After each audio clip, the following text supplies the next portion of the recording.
السلام علیکم ورحمۃ اللہ وبرکاتہ۔ وعلیکم السلام ورحمۃ اللہ وبرکاتہ۔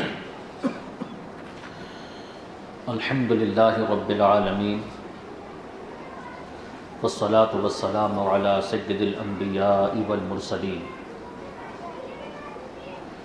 اما بعد فاعوذ باللہ من الشیطان الرجیم، بسم اللہ الرحمن الرحیم۔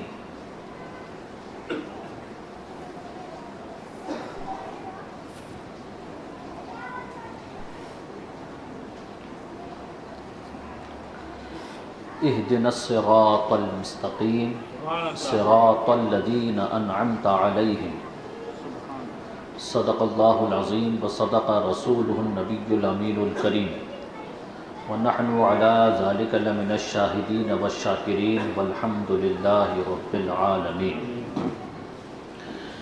ان اللہ وملائکتہ یصلون علی النبی یا ایہا الذین آمنوا صلوا علیہ وسلموا تسلیما۔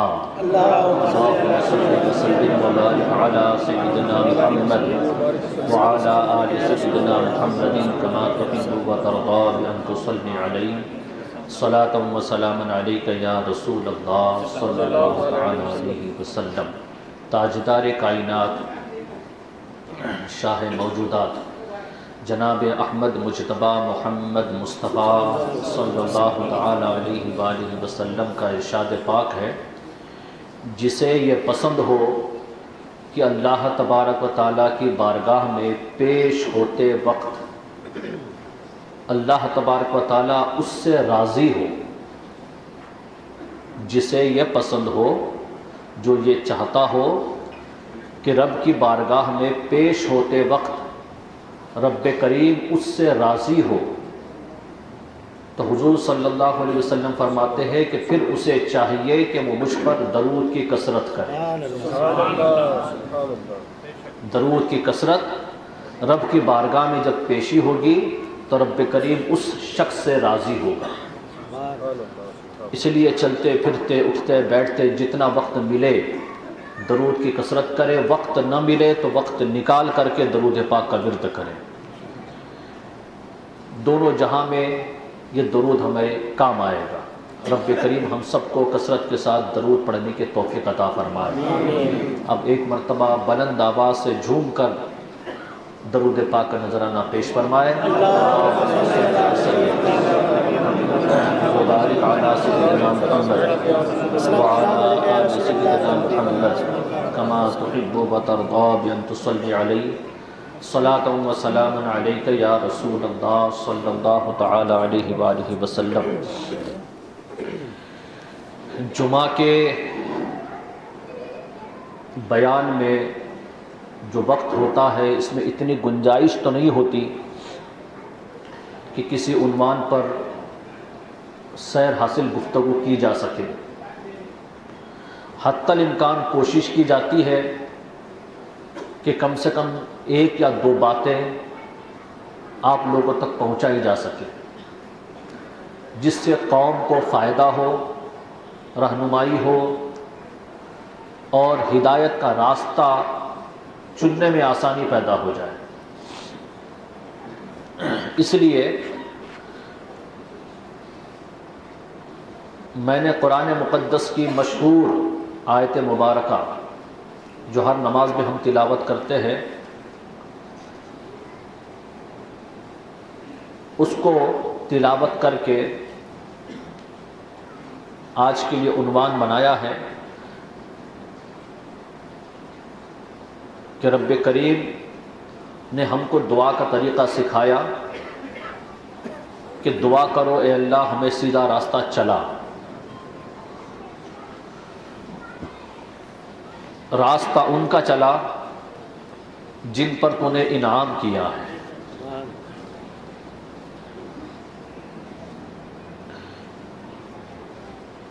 انعام یافتہ لوگوں میں صدیقین ہیں، شہداء ہیں، صالحین ہیں، اور سب سے اول ہے نبیین۔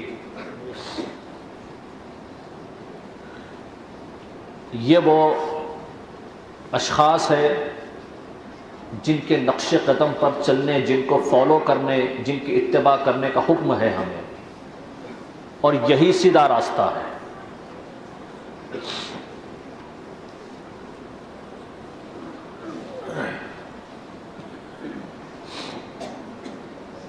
اس لیے آقا علیہ الصلوۃ والسلام نے فرمایا، میری اور میرے صحابہ کی سنت تم پر لازم ہے۔ یہ بات تو سبھی جانتے ہیں۔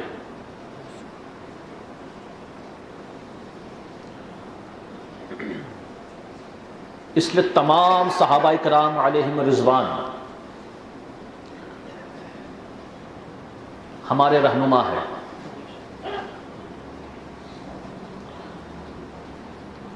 حضرت سیدنا صدیق اکبر بھی ہمارے رہنما ہے، حضرت سیدنا فاروق اعظم بھی رہنما ہے، حضرت سیدنا عثمان غنی رضوان اللہ تعالی علیہم اجمعین بھی ہمارے رہنما ہے، اور پھر بالخصوص مولائے کائنات مولا علی مشکل کشا کرم اللہ تعالی وجہہ الکریم بھی ہمارے رہنما ہے۔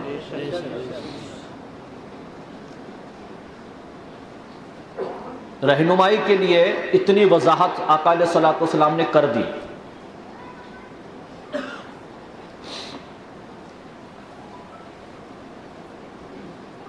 کیونکہ آقا علیہ الصلوۃ والسلام کے بعد قیامت تک امت کو رہنمائی کی ضرورت تھی،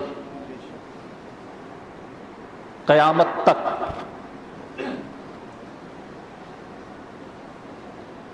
نبی کی ظاہری حیات میں آپ کی موجودگی میں تو لوگوں نے رہنمائی پائی، اب آقا علیہ الصلوۃ والسلام کے بعد امت کی رہنمائی کون کرے گا؟ کون کرے گا؟ بے شک، سبحان اللہ، حق ہے۔ آقا علیہ الصلوۃ والسلام کے بعد، آپ کی وصال ظاہری کے بعد امت کی رہنمائی کون کرے گا؟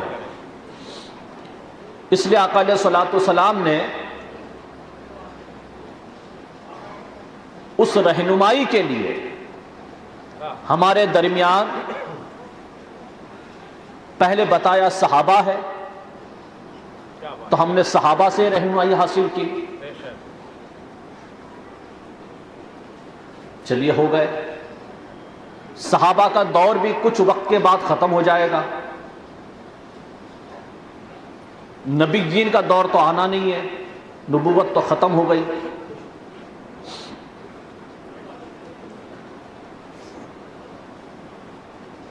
اب پھر اس کے بعد آقا علیہ الصلوۃ والسلام نے فرمایا، اب تمہارے درمیان دو بھاری چیزیں چھوڑے جا رہا ہوں، اور پھر یہ بھی بتا دیا کہ اگر ان کو تم نے مضبوطی سے تھام لیا تو کبھی گمراہ نہیں ہوں گے۔ اب دیکھنا یہ ہے کہ ہمارے درمیان میں کتنے لوگ ایسے ہیں جنہوں نے ان دو کو مضبوطی سے تھاما ہے۔ تو آپ کو ایک بڑی جماعت نظر آئے گی، بڑی جماعت جس کو سواد اعظم کہتے ہیں، جنہوں نے ان دونوں کو تھاما ہے پوری دنیا میں۔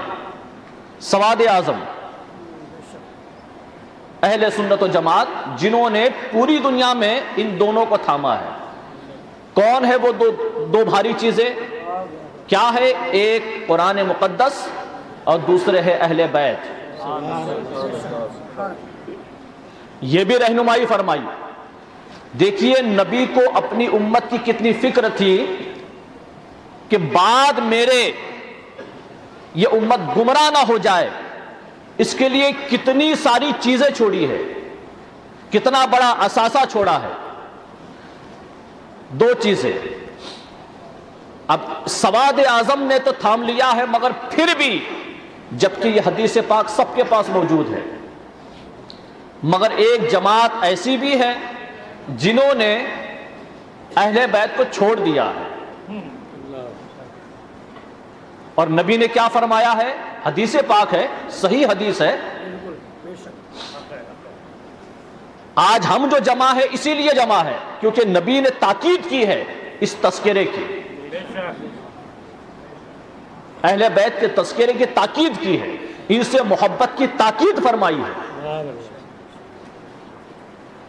اور یہ ایمان کا حصہ ہے، اگر اس کو چھوڑا تو گمراہ ہو جاؤ گے۔ آدمی کا جب ایمان خراب ہوتا ہے تبھی گمراہ ہوتا ہے نا، یہ گمراہیت ہے، یہ ایمان نہیں ہے اگر ان کو چھوڑ دیا تو۔ یہ بات سمجھنے کی ہے۔ اور رہی بات اب کون گمراہ ہے اور کون نہیں ہے، اس کا فیصلہ قیامت میں ہوگا، اس میں کوئی شک نہیں، مگر وہاں جا کے پتا چلے کہ ایمان تو ضائع کر آئے، پھر کیا کرو گے؟ کل جانے کے بعد پتا چلے، فیصلہ تو ہوگا، فیصلہ ہم نہیں کر سکتے یہاں کسی کے ایمان کا، یہ تو اللہ ہی فیصلہ فرمائے گا، مگر کل کے بھروسے پہ اگر آپ رہے کہ کل دیکھا جائے گا کس کا ایمان ہے اور کس کا نہیں، اور اگر ہم مطمئن رہے کہ ہاں ایمان ہے ہمارے پاس، اور کل پتا چلا کہ ایمان تو تھا ہی نہیں، تو پھر کرو گے کیا؟ اس کے بعد کوئی سیکنڈ چانس ہے؟ ذرا بولیے، نہیں۔ اس کا مطلب یہ ہے کہ جو کچھ دیکھنا ہے، ٹٹولنا ہے، پرکھنا ہے آج۔ اس لیے اعلیٰ حضرت فرماتے آج لے ان کی پناہ، آج مدد مانگ ان سے، آج لے ان کی پناہ، آج مدد مانگ ان سے، کل نہ مانیں گے قیامت میں اگر مان گیا۔ کل تو سب مان جائیں گے دیکھنے کے بعد، مگر کل وہ نہیں مانیں گے۔ نعرہ تکبیر، نعرہ رسالت۔ تو آج ماننا ہے، اس لیے آج ٹٹولو، آج پرکھو، آج جانچ لو۔ تھرمامیٹر آقا علیہ الصلوۃ والسلام نے دے دیا ہے، کیا بات ہے، کیا بات ہے۔ تھرمامیٹر دے دیا ہے، دیکھ لو ہم لوگوں نے دو چیزیں تھامی ہے کہ نہیں، قرآن اور اہل بیت۔ اب قرآن تو سب نے تھاما ہے، مگر کچھ لوگوں نے اہل بیت چھوڑ دیا ہے۔ اس لیے ان لوگوں کے یہاں اہل بیت کا، اور پھر خلفائے راشدین کا، اور پھر حضرت علی کا تذکرہ ہی نہیں ہوتا۔ آج ہم جمع ہے مولا علی کے تذکرے کے لیے، اور علی اہل بیت میں شامل ہے، حضرت علی اہل بیت میں شامل ہے۔ آقا علیہ الصلوۃ والسلام خود ہے، پھر حضرت مولا علی ہے، حضرت فاطمہ الزہرا ہے، حضرت امام حسن اور امام حسین رضوان اللہ تعالی علیہم اجمعین، یہ اہل بیت ہے۔ یہ پانچ ہے، اس لیے پنجتن کہتے ہیں۔ اب دیکھ لیں، اگر ہم نے ان کو تھاما ہے تو خدا کا شکر ادا کریں کہ مولا پھر ہمارا ایمان سلامت ہے۔ یہ تھرمامیٹر ہے پرکھنے کا، اور اگر نہیں ہے تو پھر آپ خیر منائے، یا تو توبہ کر کے فوراً رجوع کر لے اور ان کی محبت اپنے دلوں میں بسا لے۔ آپ کہیں گے ضروری ہے، میں کہوں گا ہاں ضروری ہے۔ نبی نے کچھ نہیں مانگا، صرف یہی چیز ایک مانگی ہے، کہیں کوئی تقاضا نہیں ہے۔ اتنی بڑی دولت، اتنا بڑا سرمایہ، ایمان، اسلام، تہذیب، تمدن، عزت، شہرت، بلندی، یہ جتنی نعمتیں سب نبی کا صدقہ ہے، اور اس میں سب سے بہتر اور سب سے اعلیٰ نعمت ایمان اور اسلام کی ہے۔ مگر یہ دے کر کے بھی، اور پھر تبلیغ دین کر کے جو نبی نے ہم تک پہنچایا ہے، تکالیف اٹھا کر کے جو دین پہنچایا ہے، بدلے میں کہا تم سے کچھ نہیں چاہیے، بس اہل بیت سے محبت کرنا۔ وجہ کیا تھی؟ اس لیے کہ جو ایمان دیا ہے اس کو سلامت رکھنا چاہتے ہو تو پھر اہل بیت سے محبت کرنا، کبھی گمراہ نہیں ہوں گے۔ آپ کہیں گے، کچھ لوگ کہتے ہیں لا الہ الا اللہ محمد الرسول اللہ صلی اللہ علیہ وسلم پڑھ لیا ہو گئے مومن،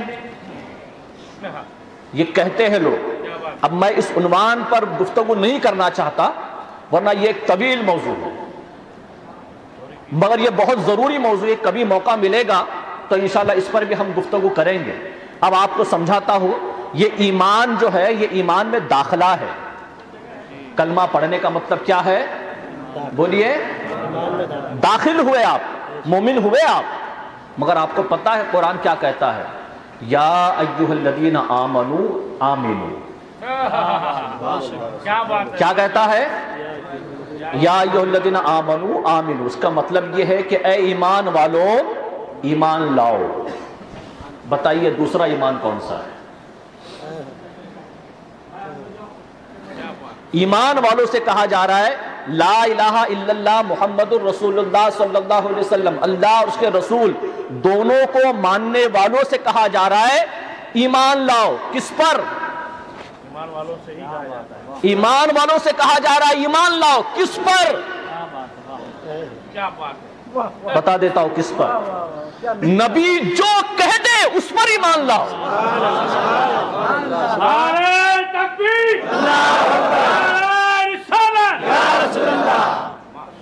نبی جو کہہ دے اس پر ایمان لاؤ. یاد رکھیے آقا علیہ الصلوۃ والسلام نے فرمایا احد پہاڑ مجھ سے محبت کرتا ہے.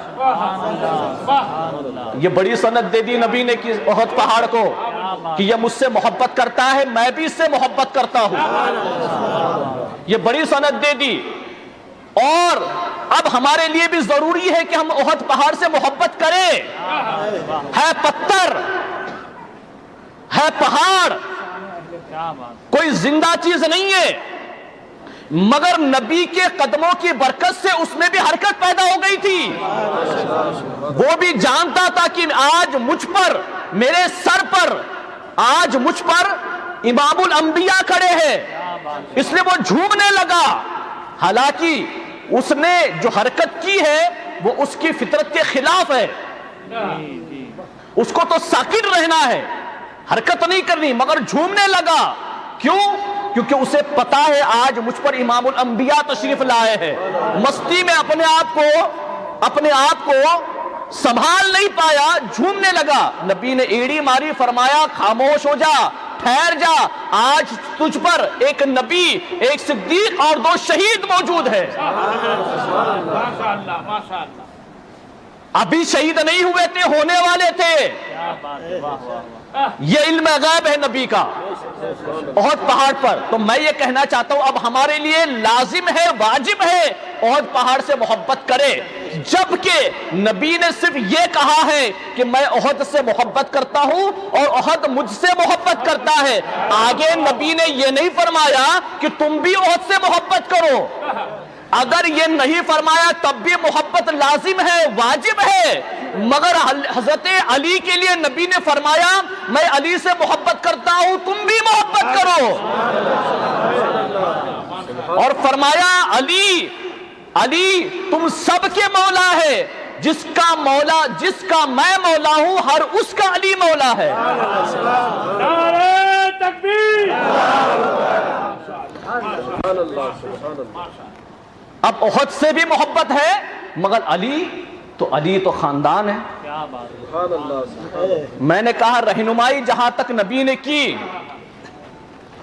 کہ اہل بیت کو ہمارے درمیان چھوڑا، اب اہل بیت میں سب کی الگ الگ فضائل بتائے، مگر ولایت اور روحانیت کا سارا سلسلہ مولا علی سے چلایا. اور پھر حضرت علی کے فضائل اب آپ کو بتا رہا ہوں میں.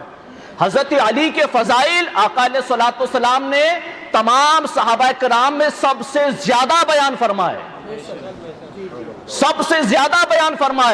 آقا علیہ الصلوۃ والسلام فرماتے علی مجھ سے ہے اور میں علی سے ہوں. علی مجھ سے ہے اور میں علی سے ہوں، اور علی ہر مومن کا ولی ہے. اب سوال پیدا ہوتا ہے تو پھر کیا حضرت علی کو ماننا بھی ضروری ہے؟ آتا ہے سوال تو میں کہوں گا ہاں. اس لیے میں نے پہلے ہی ایک کرائٹیریا دے دیا آپ کو. ایمان سے ایمان کا سفر ہے، ایک داخلے والا ایمان ہے اور پھر ایک منتہا ہے، انتہا ایمان کی. بولیے کیا ہے؟ انتہا ایمان کی. وہاں تک کا جو سفر ہے نا، یہ سفر ہم کو دنیا میں طے کرنا تھا. ہمیں پتہ ہی نہیں کہ یہ سفر کیا ہوتا ہے. اور پھر ایک کرائٹیریا جو دیا آپ کو میں نے، ایمان سے دوسرے ایمان کی جو دعوت ہے وہ کیا ہے، تو آقا علیہ الصلوۃ والسلام نے فرمایا جو نبی آقا علیہ الصلوۃ والسلام نے جو فرمایا اس پر ایمان لانا، یہ دوسرا ایمان ہے۔ اب سوچنا نہیں ہے آپ نے کہ کیا ضروری ہے؟ ہاں ضروری ہے۔ آپ جس کو سمجھتے نہیں اس کو بھی مان لیں، آپ جس کو سمجھتے ہیں اس کو بھی مان لیں۔ ایسے ہی جب آقا علیہ الصلوۃ والسلام نے غدیر خم کے موقع پر حضرت مولا علی مشکل کشا کرم اللہ تعالی وجہہ الکریم کا ہاتھ اٹھا کر کے فرمایا میں جس کا مولا علی اس کا مولا، اور پھر دعا فرمائی۔ یہ کہنے کے بعد یہ آرڈر پاس کر دیا، اب لازم ہے سب علی کو مولا مانے، اور فرمایا جس کا مولا علی نہیں اس کا مولا میں نہیں۔ اب پڑھو کلمہ، اب لگاؤ رٹ کلمے کی، کچھ نہیں ہونا ہے۔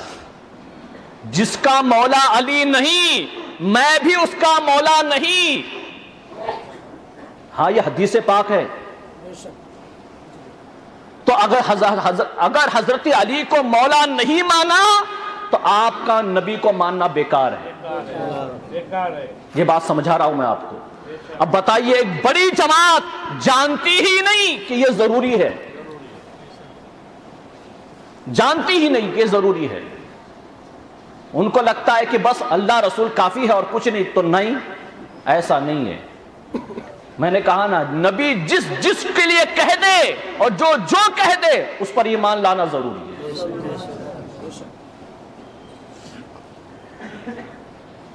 اب بات سمجھنے کی ہے۔ ایسے ہی سوال اس وقت ایک کے ذہن میں آیا، ایک منافق کے ذہن میں، نام تھا عثمان بن حارث۔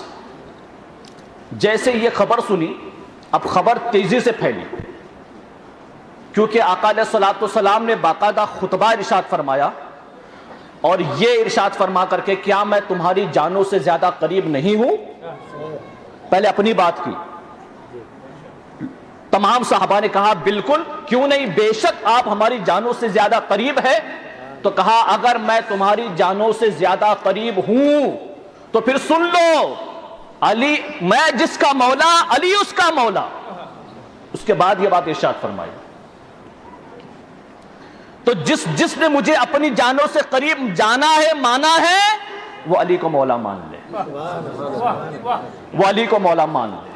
نعرہ حیدری یا علی، نعرہ حیدری یا علی، وہ حضرت علی کو مولا مان لے۔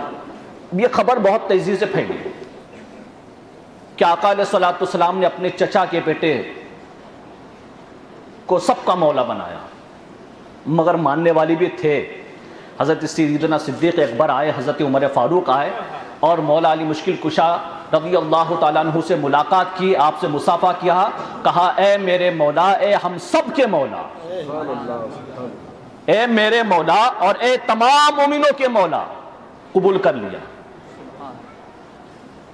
یہ وہ لوگ تھے جو ایمان کے انتہا تک پہنچے ہوئے تھے، سوال ہی نہیں، نبی نے کہہ دیا، بات ختم۔ جبکہ عمر میں حضرت علی کی عمر کم تھی تمام صحابہ میں، خلفائے راشدین میں، ٹھیک ہے، حضرت عمر فاروق بڑے، حضرت صدیق اکبر بھی بڑے، مگر انہوں نے بھی حضرت علی کو اپنا مولا تسلیم کر لیا۔ مگر ایک شخص کے دماغ میں ایک کیڑا آ گیا، کیا ضروری ہے؟ وہ آیا آقا علیہ الصلوۃ والسلام کی بارگاہ میں، آپ حجرے میں تھے، اپنی اونٹنی باندھی اور سیدھے اندر آیا۔ اندر آنے کے بعد آقا علیہ الصلوۃ والسلام کی بارگاہ میں سلام پیش کیا، جواب دیا آقا علیہ الصلوۃ والسلام نے۔ اس کے بعد کہتا اے محمد صلی اللہ علیہ وسلم، آپ نے کہا اللہ کو مانو، ہم نے دیکھا نہیں، مان لیا۔ آپ نے کہا آپ کو مانو، ہم نے آپ کو مان لیا، نبی مانا، رسول مانا۔ آپ نے کہا جنت کو مانو، مان لیا۔ آپ نے کہا دوزخ کو مانو، مان لیا۔ آپ نے فرشتوں کا کہا، مان لیا۔ آپ نے آخرت کا کہا، مان لیا۔ مرنے کے بعد اٹھائے جانے کا کہا، مان لیا۔ پل صراط کا کہا مان لیا، آپ نے نمازیں دی لے لی، آپ نے روزے دیے لے لیا، آپ نے حج کا کہا مان لیا۔ اب ہم نے یہ سنا ہے کہ آپ نے یہ اعلان کیا ہے اور آپ نے اپنے چچا کے بیٹے حضرت علی کا ہاتھ پکڑ کر کے کہا ہے کہ جس کا میں مولا علی اس کا مولا، من کنت مولا فہذا علی مولا، تو کیا اس کو بھی ماننا پڑے گا؟ نبی نے فرمایا ہاں۔ پوچھا کیا یہ حکم بھی رب نے دیا ہے یا آپ نے اپنی جانب سے کہا ہے؟ اس نے سوال کیا، حالانکہ ایک وہ بھی ہے حضرت صدیق اکبر، حضرت عمر فاروق، کوئی سوال نہیں کیا، اس کو ایمان کہتے ہیں۔ نبی نے کہہ دیا مان لیا، فوراً کہتے ہیں مولا علی تم میرے مولا ہو، علی تم سب کے مولا ہو۔ اور ایک یہ بھی ہے، اس کا مطلب یہ ہے کہ ایسے لوگوں کی جماعت چلنی ہے اور یہ اس زمانے سے چلی، کیا بات ہے، آئی بات سمجھ میں؟ نئی نہیں ہے، اس زمانے سے چلی۔ نعرہ تکبیر، اللہ اکبر، شیخ الہند زندہ باد۔ اب اس کے بعد کیا ہوا؟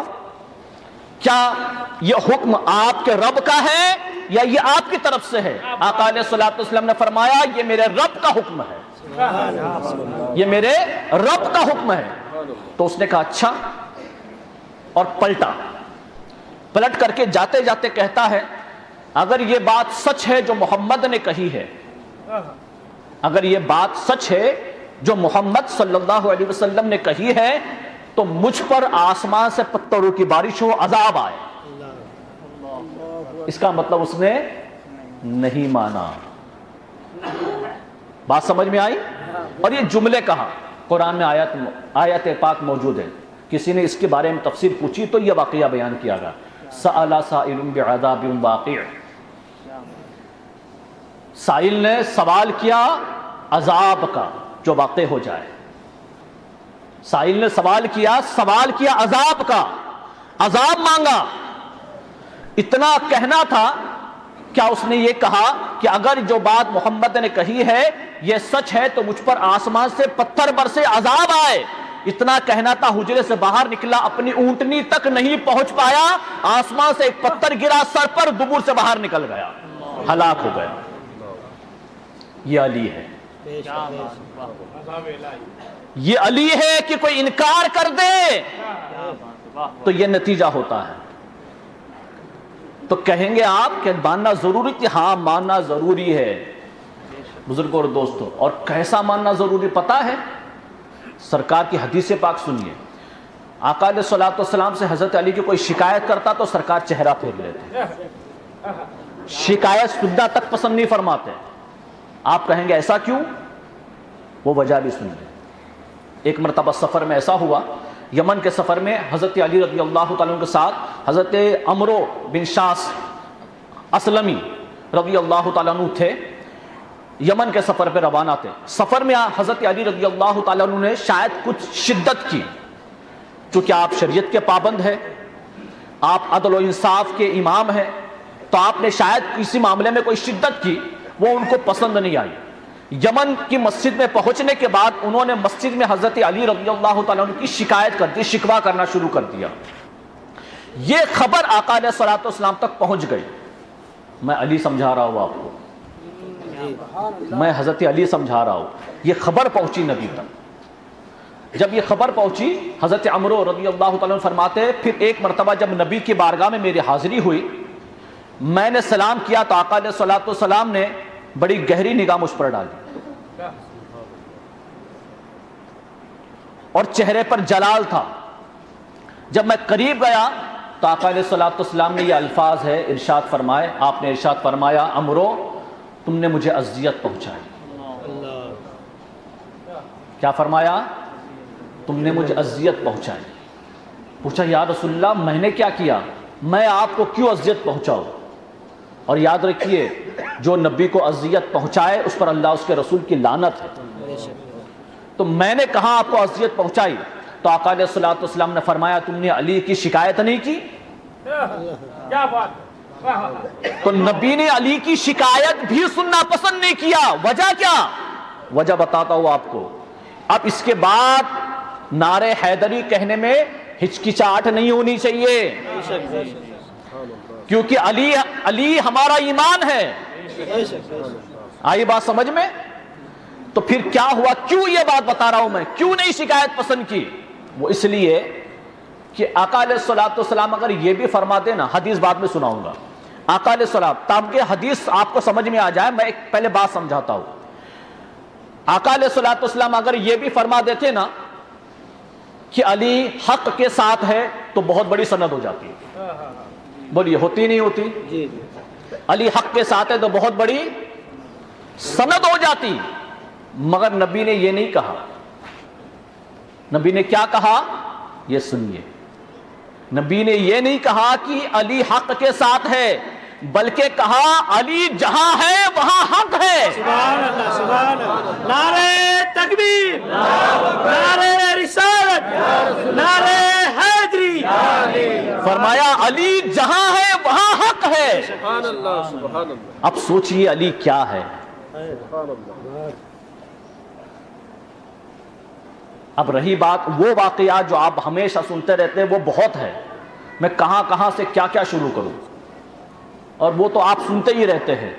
حضرت علی کے فضائل میں بہت ساری چیزیں ہیں، مگر بنیادی طور پر آپ کی توجہ یہ اس بات کی طرف دلانا چاہتا ہوں کہ حضرت علی رضی اللہ تعالیٰ عنہ سے آقا علیہ الصلوۃ والسلام نے بڑی محبت کی ہے، اور جنگ خیبر کے موقع پر آقا علیہ الصلوۃ والسلام نے اعلان فرمایا تھا کہ کل خیبر کا قلعہ فتح ہوگا، اور میں پرچم اس شخص کے ہاتھ میں دوں گا جس کے ہاتھ سے قلعہ فتح ہوگا۔ اب تمام صحابہ بے چین بے قرار، اب کس کے ہاتھ میں یہ علم دیا جائے گا، کس کے ہاتھ میں یہ جھنڈا دیا جائے گا، کون فتح کرے گا؟ وہ نبی کو تو پتا ہے، ہر جگہ علم غیب کے بے شمار دلائل ملتے ہیں۔ ایک دن پہلے نبی نے کہا کل میں اس کے ہاتھ میں جھنڈا دوں گا، علم دوں گا، جو خیبر کا قلعہ فتح کرے گا۔ اس سے پہلے خیبر کا قلعہ فتح کرنے کے لیے کئی صحابہ آئے، مگر فتح نہ مل سکی، مگر کل کے لیے نبی نے بشارت دے دی تھی کہ میں اس کے ہاتھ میں پرچم دوں گا، یہ علم دوں گا جو خیبر کا قلعہ فتح کرے گا۔ سب بے قرار تھے۔ دوسرا دن آیا، سب بارگاہ رسول صلی اللہ علیہ وسلم میں حاضر ہوئے۔ حاضر ہونے کے بعد سب منتظر ہے کہ نبی کس کے ہاتھ میں یہ علم دیتے ہیں۔ آقا علیہ الصلوۃ والسلام پوچھتے علی نظر نہیں آتے، علی کہاں ہے؟ صحابہ نے بتایا کہ ان کی آنکھوں میں کچھ تکلیف ہے، درد ہے، اس لیے وہ نہیں آئے۔ تو کہا انہوں بلاؤ، بلوایا، دیکھا آنکھوں میں کچھ تکلیف تھی، آقا علیہ الصلوۃ والسلام نے اپنا لعاب دہن لگایا، آپ کو شفا ہو گئی۔ حضرت علی فرماتے ہیں کہ میرا درد فوری طور پر جو تکلیف تھی وہ غائب ہو گئی، ایسے جیسے کبھی تکلیف تھی ہی نہیں۔ اور پھر آقا علیہ الصلوۃ والسلام نے فرمایا اس وقت یہ پرچم علی یہ تمہارے ہاتھ میں ہے، خیبر کا قلعہ کل آج تم فتح کرو گے۔ اور اس کے پہلے جو بات سننی ہے وہ یہ بھی سن لے۔ حضرت علی رضی اللہ تعالیٰ عنہ کے تعلق سے آقا علیہ الصلوۃ والسلام نے یہ فرمایا کہ کل جو پرچم میں دینے والا ہوں، جس کے ہاتھ میں دینے والا ہوں، اللہ اور اس کے رسول سے وہ بڑی محبت کرتا ہے، اور اللہ اور اس کا رسول بھی اس سے محبت کرتے ہیں۔ اللہ اس کے رسول سے وہ بڑی محبت کرتا ہے، اور اللہ اس کے رسول بھی اس سے بڑی محبت کرتے ہیں۔ یہ بات کہی ہے بزرگوں اور دوستوں۔ حضرت علی کے ہاتھ میں وہ پرچم دیا، اور پتہ ہے حضرت علی نے وہ فتح حاصل کی، خیبر کے قلعے کا دروازہ اپنے دستے مبارک سے اس کو اکھاڑا۔ ہم جو نام لیتے ہیں نا جب طاقت کے لیے، یا علی المدد کہتے ہیں، یہ وہ علی ہے جن کی طاقت اور قوت کا یہ عالم تھا کہ اپنے دستے مبارک سے خیبر کا قلعے کا دروازہ ایک ہاتھ سے اکھاڑا اور ایک ہاتھ سے ڈھال بنایا۔ وہ ایک دروازہ اتنا وزنی تھا کہ 40 افراد مل کر کے اس کو پلٹ نہیں پا رہے تھے۔ 40 افراد مل کر کے پلٹ نہیں پا رہے تھے۔ اس دروازے کو حضرت علی نے اپنے ایک ہاتھ سے ڈھال بنایا تھا۔ بزرگ اور دوستو، آپ ذرا سوچ کر دیکھیے۔ اور پھر اگر فضائل، یہ تو طاقت کی بھی بات آئی، مرتبے اور رتبے کی بھی بات آپ نے سنی، میں نے کہا حضرت علی ایسے ہے کہ ان کے فضائل کے لیے اگر ایک عنوان چنا جائے تو اس پر نہ جانے کتنی گفتگو کی جائے. جہاں علم کی بات آئے تو حضرت علی کا علم ہے. آپ کو پتا ہے آقا علیہ الصلوۃ والسلام کے زمانے اقدس میں بھی کئی فیصلے حضرت علی نے فرمائے. کئی فیصلے حضرت سیدنا صدیق اکبر کے دور خلافت میں بھی حضرت علی نے فیصلے فرمائے. حضرت عمر فاروق اور حضرت عثمان غنی کے دور میں بھی حضرت علی نے فیصلے فرمائے. حضرت صدیق اکبر، حضرت عثمان غنی، حضرت عمر فاروق حضرت علی کی طرف رجوع کرتے تھے، پوچھتے تھے علی سے پوچھو. قاضی حضرت علی تھے. وجہ کیا ہے؟ وجہ یہ ہے کہ آقا علیہ الصلوۃ والسلام فرماتے ہیں کہ علم کے 10 حصے ہیں. بولیے کتنے؟ 10. اس میں سے 9 حصے اللہ تبارک و تعالیٰ نے علی کو دیے ہیں، ایک حصہ پوری کائنات کو. 9 حصے حضرت علی کو دیے ہیں. علم کے 10 حصے ہیں، 9 حصے حضرت علی کو دیے ہیں اور ایک حصہ پوری کائنات کو. اب بات سمجھے، پوری کائنات کو ایک حصہ. یہ ریسرچ جو ہے نا، یہ جو ریسرچ ہے، یہ سائنٹسٹ جو کرتے ہیں، یہ پوری دنیا میں جتنے بھی گزرے ہیں ان کو ایک حصہ ملا ہے. اب سوچئے حضرت علی کا علم کیا ہے. حضرت علی کا علم کیا ہے. ایک سائنٹسٹ نے مجھے بار بار وہ بات یاد آتی ہے اور میں بار بار کہتا ہوں اور کہنا بھی چاہیے. حضرت علی کا رتبہ اور مرتبہ سمجھ میں آتا ہے. ایک غیر مسلم سائنٹسٹ نے حضرت علی رضی اللہ تعالیٰ عنہ کے ملفوظات پر تحقیق کی. ملفوظات، آپ کی کتابوں پر تحقیق کی اور باقاعدہ اہتمام کر کے تحقیق کی. پورا واقعہ نہیں سنانا چاہتا، وقت نہیں ہے. اور تحقیق کرنے کے بعد میں وہ شخص کہتا دھیان سے سنیے گا، پھر دھیان سے سنیے گا. سب ہوش میں ہے؟ یہ میں نہیں کہہ رہا ہوں، یہ اس کا نظریہ ہے. میرا نظریہ تو صرف یہ ہے کہ نبی ہے اور علی مولا ہے. ہم سب کا یہی نظریہ ہے نا. اور ہم تو نبی کو بھی خدا نہیں مانتے. ہم تو خدا کو خدا مانتے، خدا کے علاوہ کسی کو خدا نہیں مانتے. مگر اس سائنٹسٹ کا نظریہ بتا رہا ہوں جس نے حضرت علی رضی اللہ تعالیٰ عنہ کے ملفوظات پر تحقیق کی، پڑھا ان کو. وہ کہتا ہے یہ علی کون ہے. وہ کہتا ہے یار یہ علی کون ہے. پوچھا کیوں؟ کہا اتنی زبردست تحقیق، اتنا علم کا سمندر اور اتنا کچھ وضاحت کے ساتھ ڈیٹیل میں لکھا ہوا ہے کہ ان کو پڑھنے کے بعد مجھے ایسا لگتا ہے. وہ کہتا ہے سائنٹسٹ، ان کو پڑھنے کے بعد مجھے ایسا لگتا ہے کہ شاید جب کائنات بن رہی تھی تو علی موجود تھے، دیکھ رہے تھے. سبحان اللہ، سبحان اللہ. نعرہ تکبیر، نعرہ رسالت، نعرہ حیدری. یا علی. جب کائنات بن رہی تھی، کائنات زمین و آسمان جب بن رہے تھے، تب ایسا لگتا ہے یہ علی تھے اور یہ دیکھ رہے تھے. جیسا دیکھا ہے ایسا لکھا ہے، ایسا مجھے لگتا ہے. اور بلکہ اس پر اس نے اکتفا نہیں کیا، اس نے کہا 2 باتیں: یا تو کائنات کے بننے کے وقت میں علی موجود تھے، یا پھر کائنات علی نے بنائی ہے. یہ ہمارا نظریہ نہیں ہے، یہ اس کا نظریہ بول رہا ہے جس نے علی کو پڑھا ہے.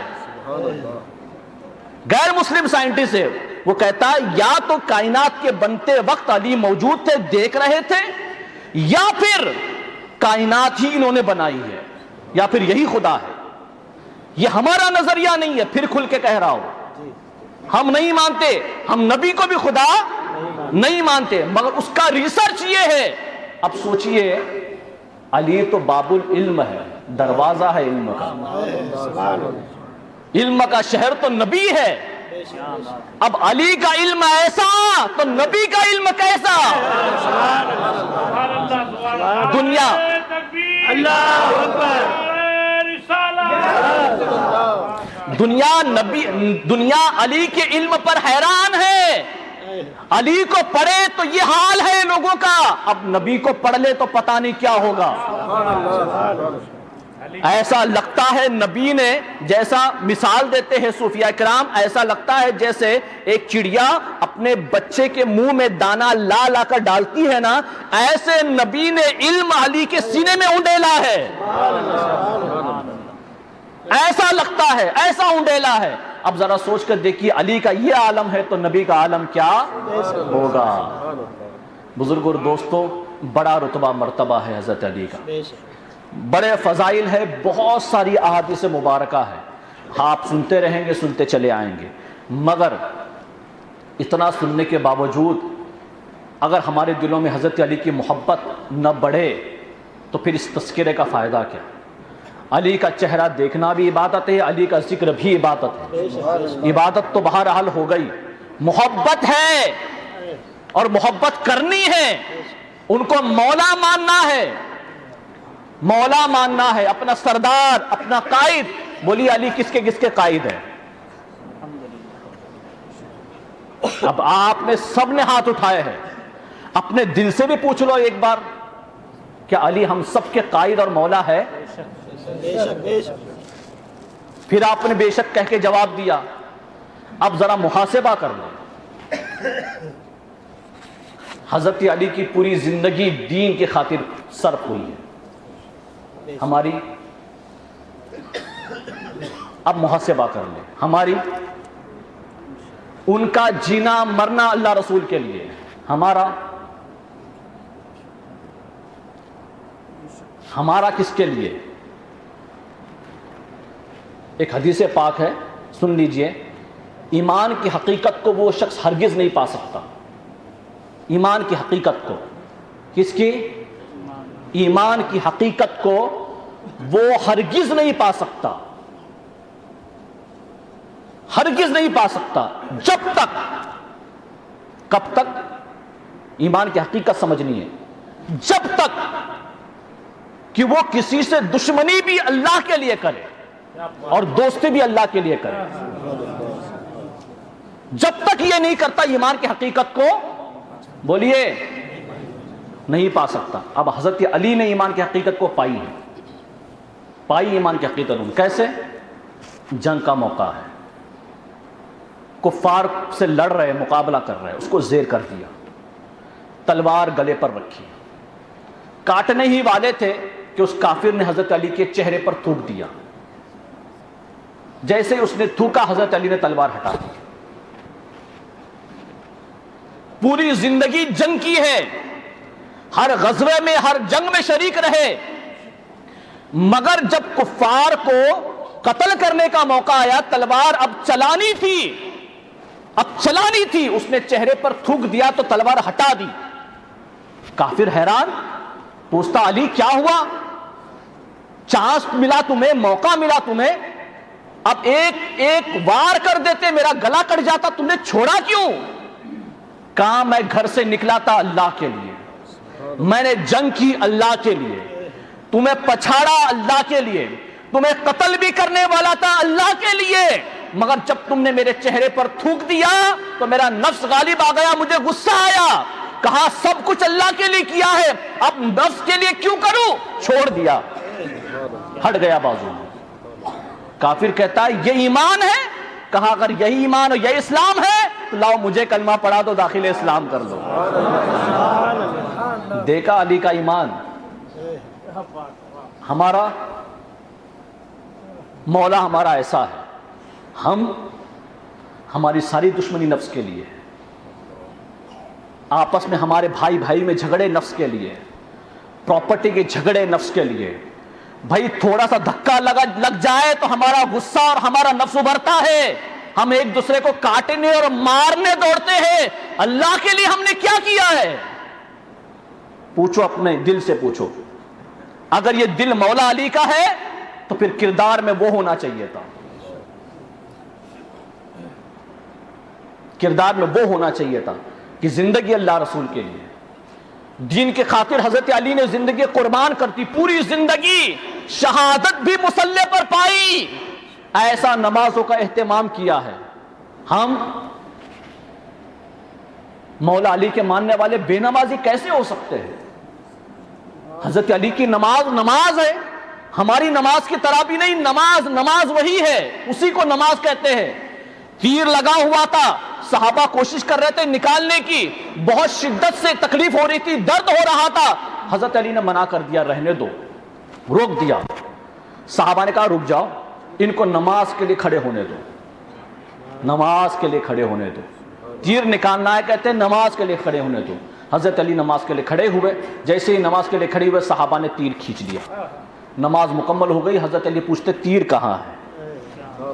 یہ نماز ہے علی کی، اور ہم نمازی بھی نہیں، ہم نمازی بھی نہیں، تو پھر اور محبت کیا ہے؟ کیا صرف نعرے حیدری محبت ہے؟ صرف جلسے اور جلوس محبت ہے؟ لنگر محبت ہے؟ تو پھر آپ غلط فہمی کا شکار ہیں۔ میں یہ نہیں کہتا کہ یہ محبت نہیں ہے، نہیں، یہ محبت کا ایک حصہ ہے، مگر محبت کا اعلیٰ حصہ، اعلیٰ درجہ ان کی اتباع اور پیروی ہے، ان کے کردار، ان کے اخلاق کو اپنانا ہے، ان کی زندگی کو اپنانا ہے۔ جس علی نے پوری زندگی اللہ رسول کے لیے، پوری زندگی دین کے لیے قربان کر دی، آج ہماری زندگی کا کتنا حصہ دین کے لیے، اللہ رسول کے لیے؟ پوچھئے اپنے دل سے، ہے کوئی جواب؟ اور اگر نہیں ہے ایسا تو آج علی کی محبت سینے میں ڈال دو، آج ارادہ کر لو، ہم اپنی زندگی کو بدل دیں گے۔ اور محبت کا یہی ثبوت اور یہی دلیل ہے، یہی ثبوت اور یہی دلیل ہے۔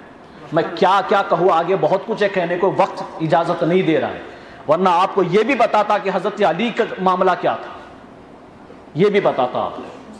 بزرگوں اور دوستوں، بات تو صرف حضرت علی کے عنوان کے تحت چل رہی تھی، اس لیے میں نے آپ کو سمجھایا ہے۔ خدا را اس پیغام کو لے لیجئے، یہ پیغام میرا نہیں، ہم کو حضرت علی نبی نے کیوں دیے؟ صرف جلسے جلوس اور تذکرے اور نعرے کے لیے نہیں، اتباع کے لیے، کیونکہ پتا تھا صحابہ کا دور ختم ہو جائے گا، قیامت تک جو دور رہنا ہے وہ ان کا خاندان رہنا ہے، ان کا خاندان رہنا ہے، علی کا خاندان رہنا ہے، اہل بیت رہنے ہیں، اس لیے فرمایا۔ اور پھر حضرت علی کے فضائل بیان فرمائے، اور کیا کیا نہیں ارشاد فرمایا ہے۔ جو علی سے محبت رکھے اس نے مجھ سے محبت کی، اور جس نے مجھ سے محبت کی اس نے اللہ سے محبت کی۔ جو علی سے بغض رکھے اس نے مجھ سے بغض رکھا، اور جس نے مجھ سے بغض رکھا اس نے اللہ سے بغض رکھا۔ بتاؤ، اتنا کنیکشن ہے حضرت علی کے ساتھ، اتنا کنیکشن ہے، کہاں جاؤ گے؟ تو بغض تو ہرگز نہ رکھنا، اور محبت کو بڑھا دینا۔ کرو گے کوشش؟ میں اتنا مانتا ہوں کہ جو علی والا ہوگا وہ بے نمازی نہیں ہوگا، یہ محبت کا اعلیٰ ثبوت ہے۔ ہو ہی نہیں سکتا، ہو ہی نہیں سکتا، ایسے کیسے ہو سکتا ہے؟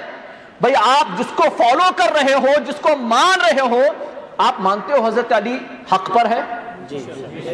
بولیے نا، حضرت علی نے جیسی زندگی گزاری بہتر زندگی ہے؟ اگر ہم ان کے مطابق زندگی گزاریں گے تو ان کے ساتھ جنت میں جائیں گے، وہ لے جائیں گے، اس پر ایمان ہے؟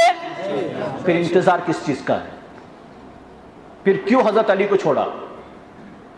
کیوں ان کا راستہ چھوڑ دیا ہے؟ ہم کسی اور راستے پر چل پڑے ہیں۔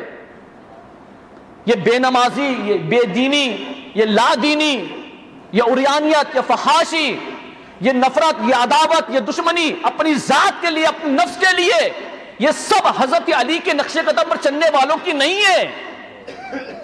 تو کس کا قدم ہے یہ؟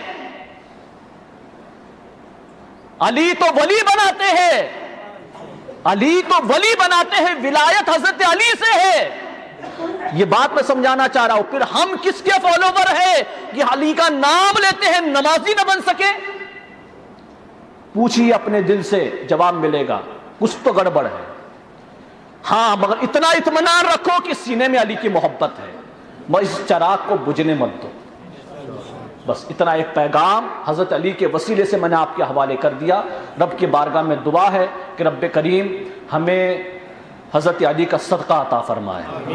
حضرت علی کا صدقہ، نام ان کی برکت دیتا ہے۔ آج آپ کے سامنے ان کے موئے مبارک بھی موجود ہیں، مانگ لو جتنی دعائیں مانگنی ہیں، وسیلہ جن کو بنا لو۔